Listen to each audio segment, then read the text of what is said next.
ಒಳ ಮೀಸಲಾತಿ ಪಾದಯಾತ್ರೆ ಬೆಂಗಳೂರು ಚಲೋ. ತುಮಕೂರಿನಿಂದ ಬೆಂಗಳೂರು ಚಲೋ ಸಿದ್ದರಾಮಯ್ಯನವರ ನಿವಾಸ ಮುತ್ತಿಗೆಯನ್ನ ಹಾಕುತ್ತೇವೆ.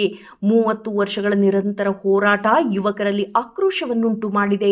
ಸುಪ್ರೀಂ ಕೋರ್ಟ್ ತೀರ್ಪು ದಿನಾಂಕ 1/8/2024 7 ಸದಸ್ಯರ ಪೀಠ ಒಳ ಮೀಸಲಾತಿ ಜಾರಿ ಮಾಡಿರುವುದು ಆಯಾ ರಾಜ್ಯ ಸರ್ಕಾರಗಳಿಗೆ ಅಧಿಕಾರ ಇದೆ ಎಂದು ತೀರ್ಪು ಕೊಟ್ಟಿದ್ದರೂ ಸಹ ರಾಜ್ಯ ಸರ್ಕಾರ ಮೀನಾಮೇಷ ಎಣಿಸುತ್ತಿರುವುದನ್ನು ಖಂಡಿಸಿ ಆಕ್ರೋಶಗೊಂಡ ಮಾದಿಗ ಸಮಾಜದ ಯುವ ಪೀಳಿಗೆ ಪ್ರಾಣವನ್ನ ಪಣಕ್ಕಿಟ್ಟು ಒಳ ಮೀಸಲಾತಿ ಪಡೆಯುತ್ತೇವೆ, ಇಲ್ಲ ವಿಧಾನಸೌಧದ ಮುಂದೆ ನಮ್ಮ ಹೆಣದ ರಾಶಿ ನೋಡುತ್ತೀರಿ ಎಂದು ಶಪಥ ಮಾಡಿದ್ದಾರೆ. ತುಮಕೂರಿನಿಂದ ಸುಮಾರು 5,000ಕ್ಕೂ ಹೆಚ್ಚು ಮಾದಿಗ ಯುವಕರು ದೌಡಾಯಿಸಿದ್ದಾರೆ. ವರದಿ TN ನರಸಿಂಹರಾಜು, ತಿಮ್ಲಾಪುರ್.